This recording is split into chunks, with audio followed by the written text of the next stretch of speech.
It's so nice to have you. So this is our third Opyrus Writer Conversation. My name is Sarah Crisp. I am the creative content director of Opyrus. I just gave myself a new title, actually, as I said that. I realized I'm the chief content creator of Opyrus, but we'll throw in creative and director at the same time. And this is a fairly new series that we've begun. We are doing these now monthly, which is really exciting. And we've got a lot of great authors coming up as well. And the goal of these is really to bring in a new author each month. All of our authors are fascinating people who write in a wide variety of genres, have expertise in different areas, and to give them an opportunity to share with all of you their insight, their guidance, how writing has been transformative in their lives, to answer your questions, to encourage you to connect with them, to learn from them, and really just to provide ongoing inspiration for everyone who is already writing to continue and bring your writing to the next level. For those of you who are hesitant to writing, to recognize and hear how other people got started with it and how they've used writing to enhance their lives.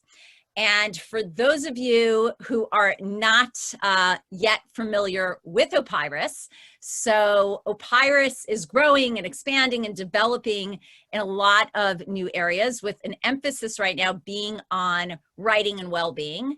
And our message is really to teach everyone that everybody has a unique voice, their own story, something that only you can share, to tap into that power to write, and how writing can transform your life. And that writing also is essential to your well-being and all aspects of well-being, physical and emotional, social, financial. And we're really creating and developing new ways for you to access writing in a very user-friendly way, because we know some people are still very scared of writing, and to have it enrich your life. So I want to just quickly introduce to you the CEO of Opyrus. I did not give him a new title now, Art Gutsch, who will welcome you and say a few words. Thanks, Sarah. Yes, welcome to everyone to the third in the series, and welcome to Kimerer LaMothe, who is here with us tonight, who I think is going to give us some great insight into what she is doing, which is really innovative and interesting, and I'll let her talk about that. But I wanted to just give a quick update to where we were with Opyrus and do a quick ask, if you will. Opyrus is doing some really interesting things in the area of writing and well-being. So our history is in that of working with thousands of authors to help them write their work, primarily in the form of books, both fiction and nonfiction. And about 1.5 years ago, we pivoted to, as Sarah just mentioned, being a company that has a mission to help people tap their power to write, to transform their lives, whether it be mentally, physically, or financially. And the amazing thing is that, and I won't be too long-winded on this, Sarah, I promise, but writing, I mean, it gives me goosebumps because we all write. Some of us write more than others, but writing I look at as this kind of like secret power, this almost like a seventh sense that a lot of us haven't been using, because the power of writing is substantial. And many of us just haven't really tapped it yet. So we're going to be creating a new application that was actually inspired by, believe it or not, Leonardo da Vinci. And it's currently being called Write by Numbers. And Write by Numbers is an application that's going to help people basically allow them to write more easily and to finish more easily, and also to help them tap that power so they can enhance and transform their lives. As opposed to helping people to publish books and sell books and make money, we're now more focused, because I basically had an epiphany about 1.5 years ago, and I realized that it was much more exciting and interesting to work with people to write their book on that journey than it was to help them market their book. And I think anyone that started a book and finished a book has actually had a huge impact on their life. So I'll leave it at that and say, we're currently doing a WeFunder crowdfund. We've raised millions of dollars for the company in the past, but now we're raising a small amount of money, and we're almost done with the financing. We're raising our last $50,000 to basically create what is called a minimum viable product for our next application. And if you go to wefunder.com/Opyrus, you can see that. And I'm going to leave it at that. Sarah and Kimerer, I'm going to sit here on the side and listen to what I know is going to be a great interview. And if anyone has any questions, please contact me. Sarah, take it away and have a great one. All right. So the way this is going to work is I'm going to introduce right now our guest speaker, who I'm very honored to have on tonight, Dr. Kimerer LaMothe.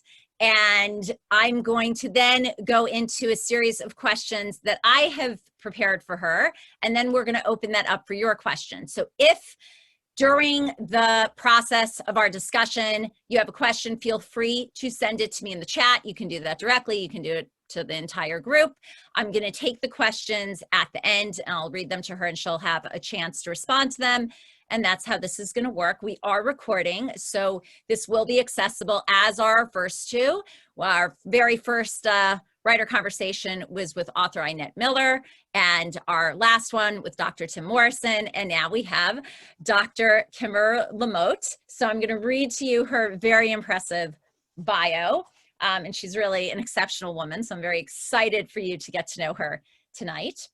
So Kimerer LaMothe, PhD, is an author, philosopher, playwright, scholar, dancer, and mother of 5, ages 12 to 45. Isn't that good? You now. I'm just improvising as I go along. 12 to 25. Formerly on the faculty of Harvard University, she and her partner followed a dream in 2005 and moved to the country to make art. Since then, Kimerer has explored the power of writing in multiple genres, including literary nonfiction, family memoir, blog posts, as well as musical theater. Drawing on her experiences as a writer, dancer, and mother, she has created an original philosophy of movement detailed in her book, Why We Dance, Columbia University Press. That is right here, and we will be referencing that as well. Along the way, Kimerer has received fellowships for her writing and dancing from Radcliffe Institute of Advanced Study, the Harvard Center for the Study of World Religions, both which are part of Harvard, 2 grants from the Lower Adirondack Regional Arts Council, and she is the author of 6 nonfiction books, 2 musicals, 9 songs, and has over 100 articles on Psychology Today. And she's currently working on a young adult novel. And also you're the mother to a brand new calf, I believe, I saw as well. And when she's not writing or dancing, Kimerer is helping her children take care of their 2 turkeys, 4 cows, 4 cats, 13 hens, and large vegetable garden. You can learn more about her at KimererLaMothe.com. We'll put that in the chat at the end, and at Nietzsche the Musical. So as you're going to hear, she has incorporated writing into every aspect of her life, which is what's so fascinating about this, that writing has kind of gone through the journey of all of these different areas.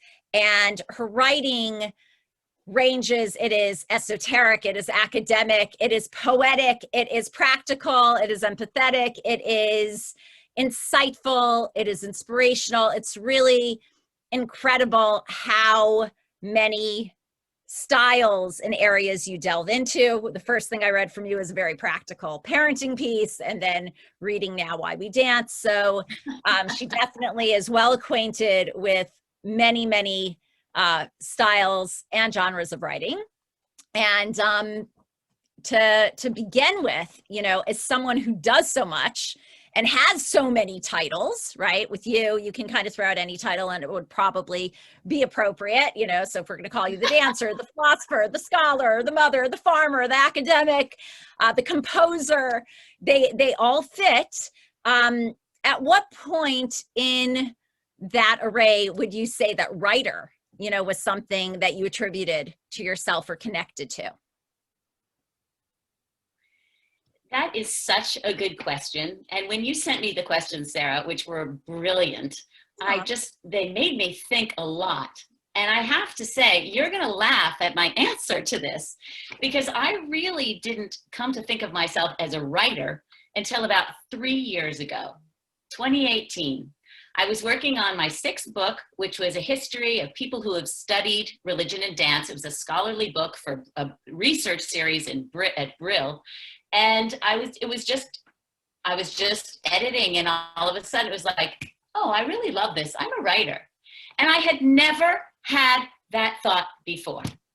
Now, why not? Because you're right. Writing has been permeated all aspects of my life. And I think the reason is because the experience that I had first in terms of my own identity was being a dancer. So when I was a junior in college and I was studying abroad in France, I was walking down the street one day and I had this little moment that we sometimes get in our lives where it was just, I'm a dancer. It was strange for me to have this revelation because I hadn't had a lot of dance training at that time. I had done a lot of reading and writing, but I hadn't had a lot of dance training. I didn't have dance friends. I didn't have dance mentors. I didn't have a lot of technique. But it was very clear to me that I was going to need to figure out what this meant. So I started researching dance. I started trying to understand why it was hard to be a dancer in today's culture.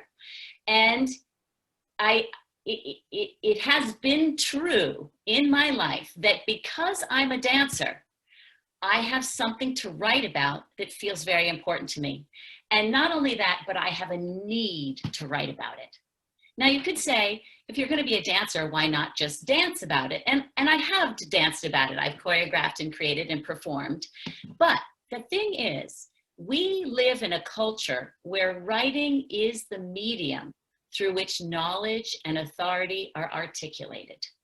If it's important, it gets written down. It gets remembered and passed on and shared through this really important medium of writing. So if I was going to try to say something about dancing or bring it to people's attention as being valuable as I believed it was, I was going to need to write about it. So when I set out to do a PhD, my whole reason for doing a PhD was to figure out where in the philosophy and theology of the modern period, where did dance get pushed off the map? Where did dance get marginalized as an art within modern Western culture? Because if we look at human history, we'll see that the relationship between dance and society, the place of dance in society, has been very different in different cultures. And my studies at this point really stirred in me a pretty conflicted relationship with writing. Because the more I researched, the more I realized that there are cultures that exist today where dance is absolutely central. Dance is the medium of knowledge. Dance is the way in which people learn about their cultures. It's the way in which people connect with one another. It's the way in which the knowledge is transmitted. And those cultures don't have books. But all of a sudden, when you have cultures that have books, dancing has less value. So why is it that in cultures where the book becomes central, where the word becomes holy, where the medium of connecting with the sources of spirituality and value, which are the most important in our lives, comes through words, why is it so necessary? Why does dance become marginalized? We can see this happening, in a large scale in terms of just the mechanisms of colonialism. So I did a lot of research on how when the colonial powers went into indigenous cultures, whether we're talking Native American cultures or African cultures or South Asian cultures, one of the things the missionaries and politicians wanted to do was to stop the dancing. Because if the indigenous people were dancing, they weren't reading and writing. And if they weren't reading and writing, then they weren't getting those Western values. They weren't getting that, in a large part, that Christianity that the missionaries and the colonists wanted to impose. So don't worry, I'm getting to a better, a better account of writing. But my point is that it was very important for me from the beginning to think about this relationship between dancing and writing, and how in our history they have been antagonistic. Not always, but sometimes. So in my work, what I wanted to do was to bring forward a different relationship between dancing and writing. How can we understand these practices as being related to one another? And how can we even think about writing itself as a form of dance? And as I began to explore this path, lots of things opened up. Because writing, like any technology, is powerful. And in order to understand how and why it's powerful, we need to know what its limits are. We need to know what it's good at. We need to know how it educates our senses. We need to know what it opens us up to perceive. And we need to know if there are places where the very acts of reading and writing are causing us not to notice things. So this is where some of my work came down. What are the practices of reading and writing? How do they educate our senses? And how can we make sure that we are educating our senses, that we balance? Okay, so just to step back 1 minute. If we think about the practice of learning to read and write, what does it require? You know, if you look at a 5-year-old who's trying to learn to read and write, it is not easy. It does not come naturally to us. Before the age of 1, we're already moving to music, we're already dancing, but we don't really have the facility, the small motor skills, the neurological connections to pick up a pen or pencil or crayon to type on a keyboard until we're 5, 6, 7. And in that process, we need to learn to sit still. We need to learn to focus our energy into our frontal lobes and our frontal limbs. And the thing is, when we learn to read and write, we can learn to imagine that our body is not important.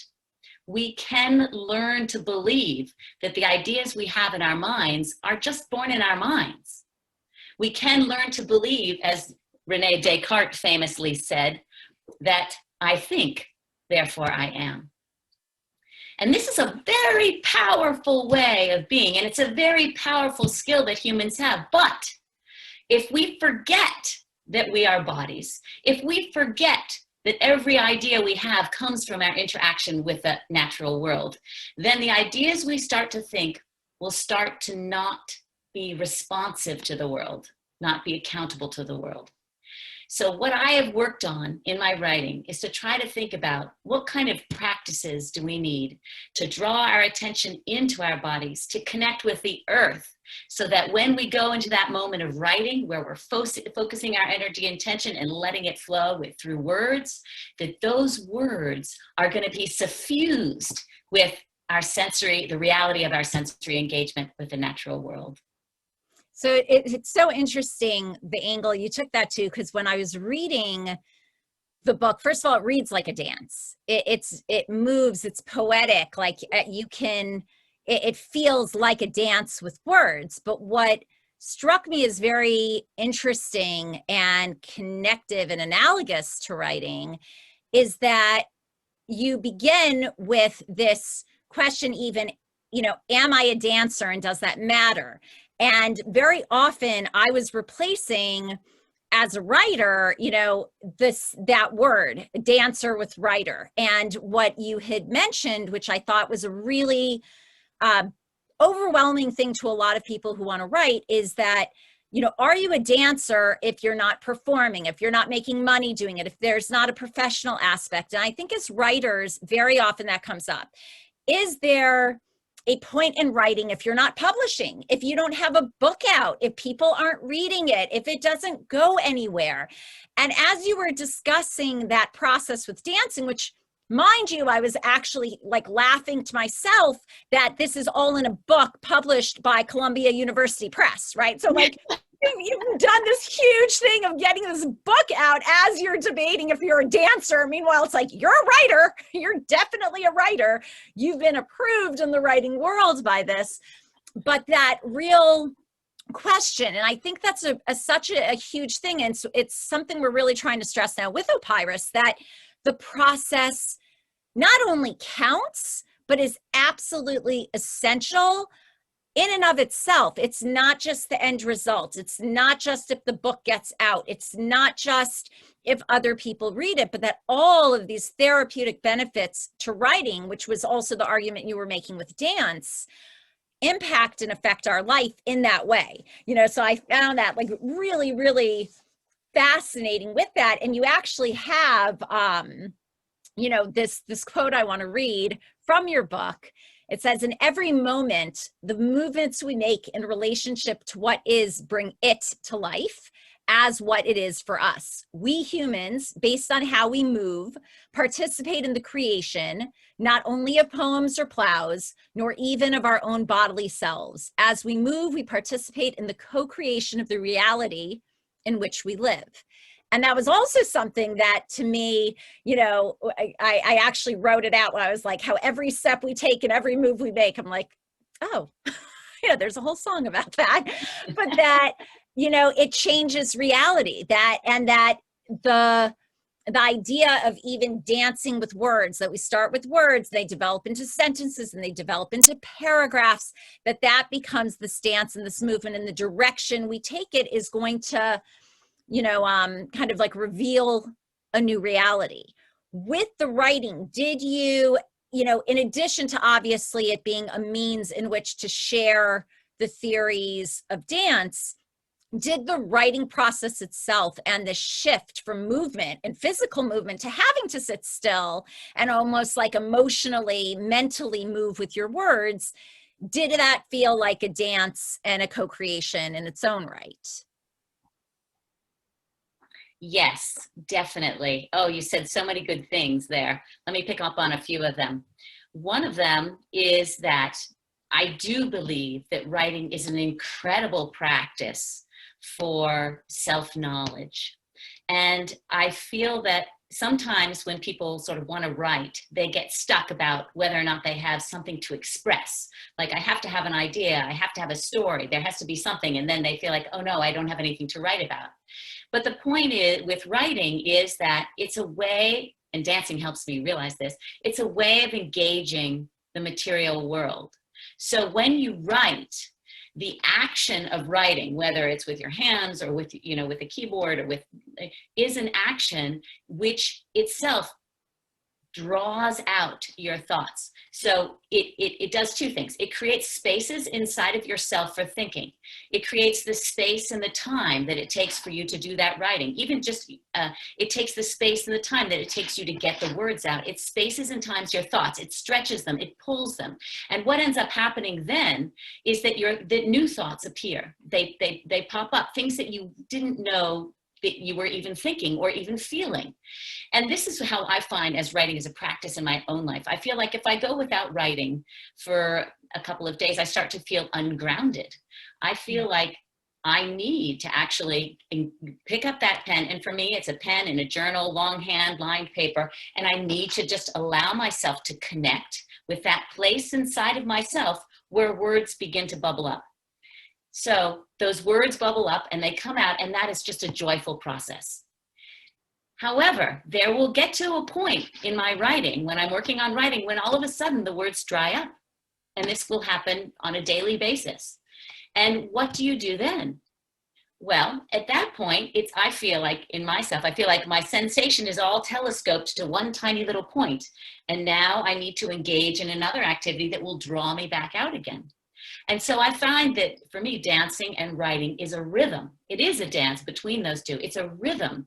It's a rhythm in which I'm constantly opening up to the world to have experiences and to engage in the kinds of sensory realities that are around me. And then I'm allowing that energy to focus. But if I start to get too tired, if my body starts to get too tired, if I'm too hungry, if I'm too cold or too hot, then all of a sudden, I'm not able to write in the same kind of way. So I cultivate this awareness so that I try to keep my writing grounded in the reality of my body. So And then what I end up writing in my journals ends up becoming material that I then use in my books. Now, I didn't intend to have it work this way, but it has again and again and again, where if I take, I take a certain problem to my journal, I take an issue I'm having to my journal, I take a thought that's bothering me to my journal, I take a problem with one of my children to my journal, and I just write about it. I write everything I can. There's no judgment, there's no bars.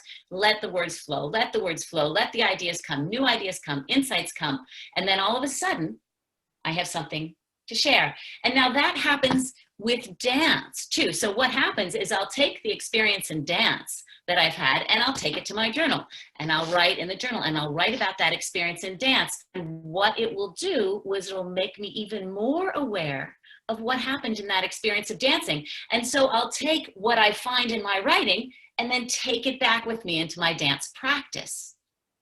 And so my dance practice becomes richer because of the writing, and then the dance practice generates ideas, which I explore in the writing. So it becomes this back and forth. Now, it's not always easy to shift from one to the other. In fact, it's kind of challenging. And that in itself takes practice. It takes discipline. It takes discipline to stop writing when you're not really thinking good thoughts. It takes discipline to allow yourself to sort of open and feel some more things. And then it takes, discipline also to allow yourself to sit down and trust that when you start holding that writing implement, when you start engaging that page, then things are going to flow. So you also tapped into a bunch of different things. I'm curious about some of the questions that we're going to come up later, but just so it flows right now with what you were saying, I think that writer's block, or getting stuck with that and really this kind of run and return between needing to move, needing to process and write and express, which forms new ideas and new movements and how it all, really intersects, which is very much the process that I think until somebody's done it, it's hard to even understand that. And it's one of there are now all of these different, studies that show that even writing 10 minutes a day does so much for one's, mental well-being in terms of that processing, and sometimes stopping yourself before you've hit the block, only writing 10 minutes a day. So I'm curious, you spoke about when the writing's almost bubbling forth, when you have a need to write. But for someone, let's say, who never has a need to write, and we're trying to do the opposite, and encourage them to do this, do you have let's say a writing, I don't know if ritual is the right word, but that you keep yourself every day you're going to write for X amount of time, or do you wait until you're inspired to write? And then if you do wait, what happens when the inspiration just isn't coming, especially when you have that deadline or you need to get something out, and then where I want to go, and I want to speak about this next, is because you do so many different genres, they all almost require a different part of you that's going to tap into. But how do you keep yourself to a writing schedule? It varies. Well, the first thing I want to say is that I don't believe in writer's block. I don't believe in it. And I don't believe in it for this reason. It's because I don't believe that writing is simply an individual sitting down. I believe that when we write, we're opening to receive whatever's present in the universe in that moment for us. That there is, for lack of a better word, a spiritual aspect. And that things want to come through us. I mean, things, that's very vague. But words and shapes of experience want to come through us. Why? Because I believe human beings are inherently creative. We're inherently creative because we're bodies that move. So this is another way it connects with dance for me.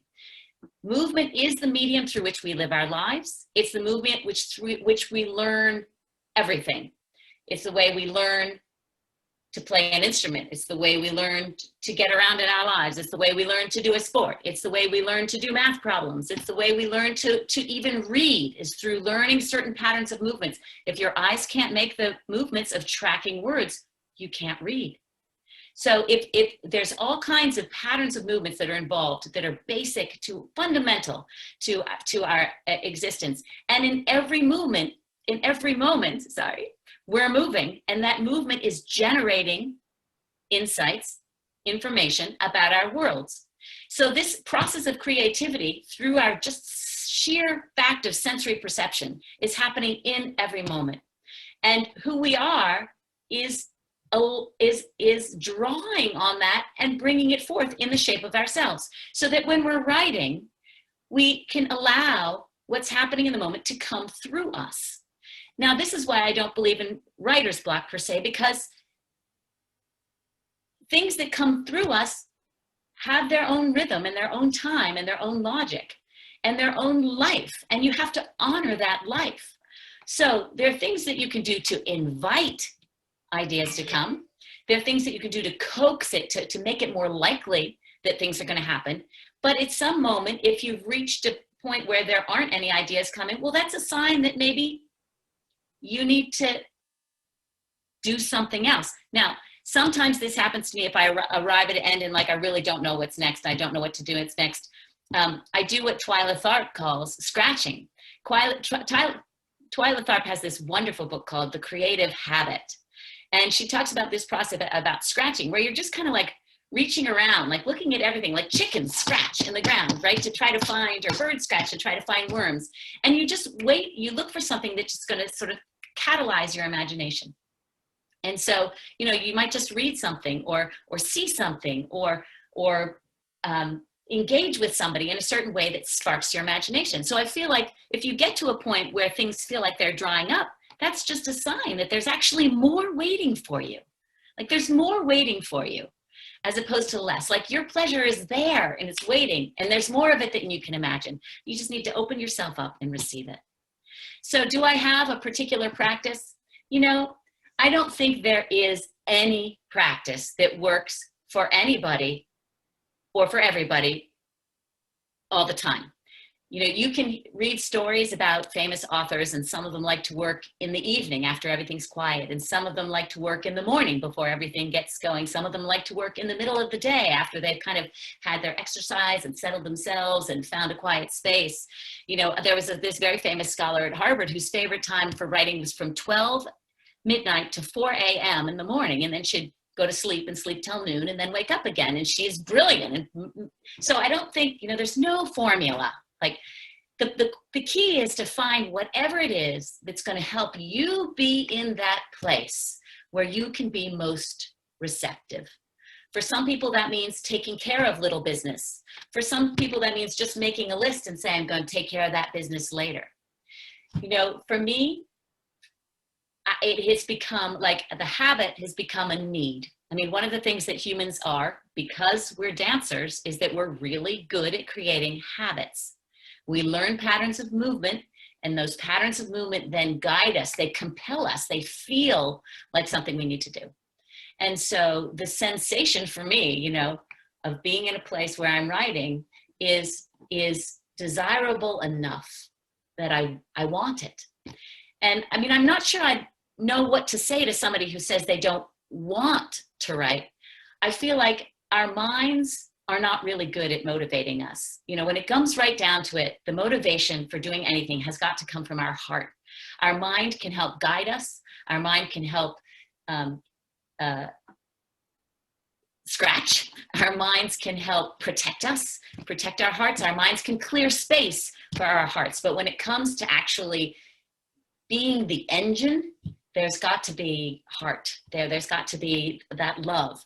And it seems like part of what Opyrus is able to do, which is such a cool thing, is to help people understand why they should love it or why they can love it. But you just said something really fascinating that I think can kind of shift this. And for those who do feel that stuckness, that writer's block, which I really find so interesting. Generally, writers, you know, we think of them as givers, right? They're writing, they're creating, they're giving something over. You spoke about writing as a process of being a receiver, and that there is something coming to you that you receive, and then through the writing it, you're both giving and receiving, which is already so obviously interconnected. But I think there's that idea, if somebody has nothing to say, I have nothing to write about, I have nothing to say, it's because there's that pressure of I need to give, I need to provide. When it's let me just receive what is going on around me and then try to process that through words and through writing, it creates something completely new. And we have on the site my favorite quote. I use it every opportunity I can get, but I feel like it really represents how I connect to writing is, it's been attributed to different people, but I don't know what I think until I see what I write. And that there are times that just writing without having that whole end goal in mind and not even knowing what you're saying, but letting the feelings kind of dance and pour through you and then putting them into words, we are receiving, we are giving, we are processing, and it's creating something that couldn't have been that intention. And I want to jump into the different genres you do, because being that you do write, now you're working on this adult novel and you've done nonfiction and you've done fiction and you've done the songwriting and all these different types of writing, which all are creatively, kind of come from different places. First of all, what genre would you say is easiest for you, or most challenging? And do you find sometimes that you're starting in one genre and then it takes you into another? That's a super good question. I think, again, in some ways, it might look like a real diverse range of products. And in some sense, that's true. At the same time, they kind of all come from the same place inside of myself, which is my sense of myself as a dancer. I am a dancer. I mean, that is my truth. And so when I'm writing nonfiction and making scholarly arguments, most of the time, not always, but most of the time, they have some aspect have to do with some aspect of our bodily immersion in this world. And it might not be related specifically to dance, but I feel like my perspective of dance has given me a different perspective on what it means to be human. And so that means I can say something about everything that has to do with humanity from the perspective that dance has opened up. And so in some ways, that's my most comfortable mode of being, is the sort of more scholarly kind of argument and way of presenting material. When I moved here to the farm and I wanted to write, I decided, I've got these ideas, and I feel like if I really want to address this issue about our relationship to movement and its value in our life, I don't want to just be writing scholarly books. I want to be writing books that people who don't have years of education in philosophy and theology can also read. I feel like these ideas are relevant for everybody.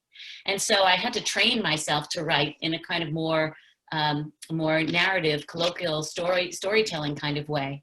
And I rewrote that book 4 times, getting to that, goes from 400 pages down, kept winnowing it, kept simplifying. And from that book, then I was able to get the blog. Psychology Today, contacted me and asked me if I wanted to do a blog for them. And that was a huge, learning curve in trying to tell stories. And they always like the 10 reasons why, which is so, it's kind of an anathema to my scholarly argument self, but it really, it very much sharpened, and made me really have to digest what I was doing. And at the same time, there's always been this, impulse in myself to have the writing connected in a certain kind of way with movement, either by, and have that enacted in my book. Like sometimes I think about the fact that I want my books to enact the process of writing them. Like when I read my books, I want you to know where those ideas came from. I want you to know how they percolated up through my body, how they came through my interactions with people and through my movements in the natural world. So, and in some ways, from that point of view, it wasn't that far a shift to try to tell a larger story in the form of a musical. And it's a longer story of why I've written a musical, but I know our time is short, so I can go into that if you want. But for me, in some ways, just to summarize, the differences come out of a creative play with movement, with the movement of words and what the combination of words, putting them together, can create. Beautiful. So what I want to do is open it up now. If people have questions, I definitely have plenty of other questions I could ask, and we will if other people don't want, but I do want to be respectful of those of you who are here. If you have any questions you'd like to ask, so please, again, you can send it to me in the chat directly or post it for everyone. Okay, we have one right now. What is the biggest impact that writing has had on your life? So the process of my own writing. I mean, there have been many books that I've read that have absolutely, slayed me. And one of my most favorite things to do as a scholar is to find a book that just shifts my horizons.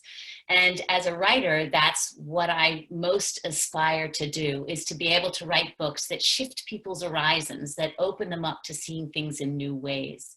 And so there are a number of different experiences I've had, and I can think about them like in terms of different books, where there's just been a moment where I allowed myself to write about something, and that process of allowing myself to write about it, it just enabled me to understand it so much better. I mean, one of the best examples of this probably is my memoir, Family Planting. And it's a really good example because it was the second book I wrote after we moved here to the farm. And it basically is a document, or a sort of a loose narrative of our first 3 years here on the farm. And it was a time that was actually really challenging. So we moved here, and my partner and I had this dream, and we were very much in love, and our love generated this dream, and we got here to the farm, and all of a sudden the love that had been big enough to dream the dream wasn't really big enough to live it. And so he and I went through this period of, really intense growth as a couple. And during this time, I was journaling, because I was desperately trying to help us work through this process. So that process of writing, which I would go and I would write, and then I would bring everything back to him, and it was this process of going back and then talking and going back and talking, moving and doing the work we were doing. And I got to the point where I was sort of trying to write a book about family relationships. And I realized I have all the material right here in my journals, and it's very personal. And so I talked about it with my partner, Jeffrey, and he's like, you have to write this book. He's like, you have to write this book. You have to share our story. You have to tell people how we got through this moment to the place that we are now. So I did. And in some ways, in terms of my personal life and the writing, the book that has shifted me personally the most, that is probably the most. Wow. And you tapped into something that for myself as a writer, I've definitely struggled with. And, the first thing I read from you was a parenting piece. And I used to write, I mean, it just flowed for me. I processed, I shared my life with the world. It was all great and good until my kids could read. And suddenly, or they could read when I was doing this, but when they really didn't want the whole world knowing about what was going on in their lives and my life. And I feel like I've pushed pause, for this large period of not knowing how to write, because if I can't be vulnerable, if I can't be honest, if I can't share my life, I'm not so inspired to want to get it out. And yet I can't, because now it's, like that really cute temper tantrum is very different when you're not talking about your 2-year-old and you're talking about your 20-year-old, like suddenly they're not so thrilled to have that out there. It's amazing that Jeffrey was so open to, yes, share our, what we've struggled through, because it can help people, and it absolutely can. But do you ever find that you're either changing your truth for the audience or for the potential audience, or stuck in how to write about something when it just feels like too raw to be out there, in terms of your personal narrative writing? Definitely. And, when I go back and read that book now, I'm like, wow, I really put it out there. And I'm not sure I would do that now, but I also had the same experience with my children, that once they got to a certain age, 10, 12, that it just didn't feel right to write about them anymore. And I always did it respect and in a way that I would hope that they would go back there and appreciate basically how hard I was trying to meet them wherever they were. But it started to feel different for me. And so I did shift. I mean, I talk in Why We Dance, that's kind of the last, there are frames for each chapter, so that even though Why We Dance does have sort of a scholarly argument, for each chapter I have a narrative frame that's kind of like an experience that, again, kind of enacts the process of the ideas being born. And I talk in that about giving birth as one of those frames, and my experience with my my fifth child who was born. And that was really kind of the last time that I've sort of dipped into that sort of a deeply personal kind of vein. So that was right to 2009. Well, I probably finished writing that about 2013. And since then, I have decided, I have moved kind of into different currents. And both in my scholarly work, going sort of farther into the study of colonialism and capitalism and indigenous cultures. And then in my creative work, moving into musical theater and into this, fiction novel that I want to write, which does give you permission to draw on things that are near and dear, but in a way that's not so autobiographical. Yes, I wanted to ask you about that actually, because that really is a whole nother thing. And one of the questions actually brought that up as well. So I saw in your bio that Earthkeepers is the young adult novel that you are currently working on. Can you tell us about that project and if you have any other future writing projects in the works? Yes, so Earthkeepers, so I got into young adult fiction in part because my children were reading it and I wanted to know what they were reading, so I started reading their books. And the sort of the hallmark of young adult fiction, every genre has its sort of hallmark, is that you have some young person who's usually, in teens, late teens, who discovers a kind of superpower and then is able to right the wrongs of the world. I wanted, so here it is again, I'm a dancer, and boy, wouldn't I like to read a young adult book like this, in which dance is a superpower. Like dance actually is that medium which allows us to access the wisdom, the guidance, the understanding, the compassion, the empathy, the connection to the environment, which is going to move us forward as a species and help us create a sustainable way of being. So I feel that Earthkeepers is another way of expressing and writing my dance philosophy that's in Why We Dance. At the same time, as I have been working to try to put it into this sort of narrative form, or I've learned something about my own dance philosophy that I hadn't expected before. Like I've come up with insights that I'm now thinking, oh, I need to take those insights and I need to write another nonfiction book about dance that sort of draws on this insights that I've gotten from writing in this kind of more creative way. So it's this back and forth.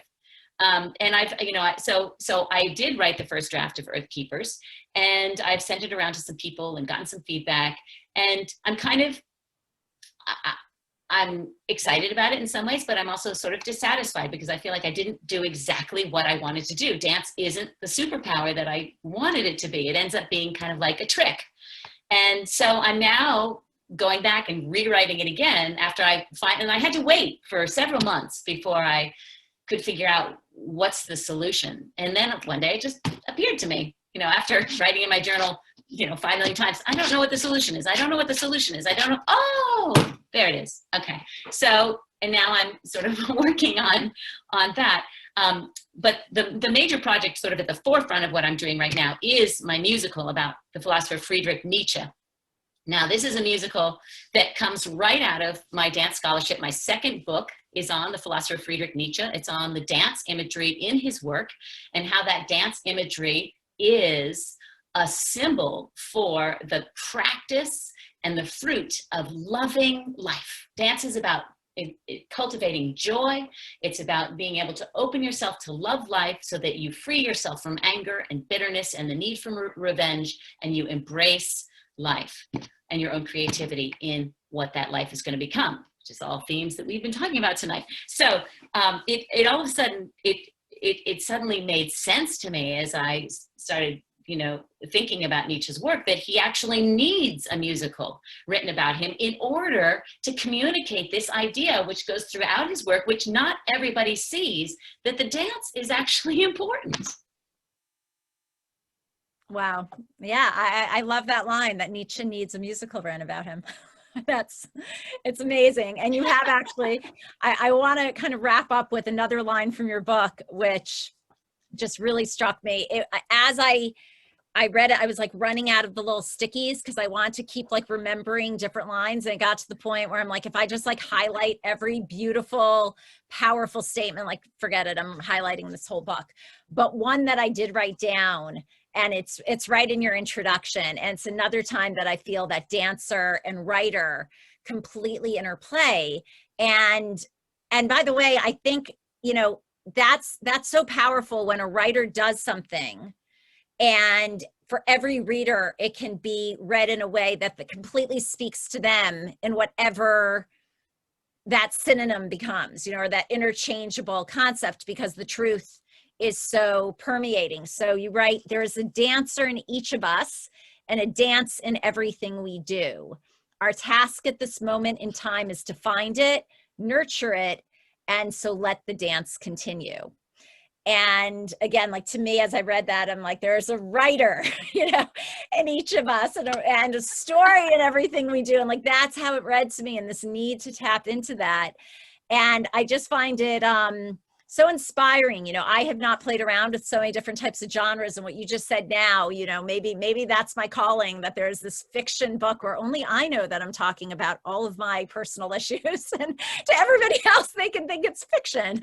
And maybe that's where it will, you know, come out, but that how your fiction is helping your philosophy and your academic writing, and that's inspiring the fiction. I think that's such a powerful message, to just let yourself explore and be creative and tap into these different ways of expressing ourselves and moving. And as somebody who's somewhat been scared of dance, you've also inspired me to do that, because I was thinking, you're right, all children dance, you know, they all move to music. That's something babies do. And they also all tell stories. They might not be able to write them till they're 5, but they're definitely storytellers.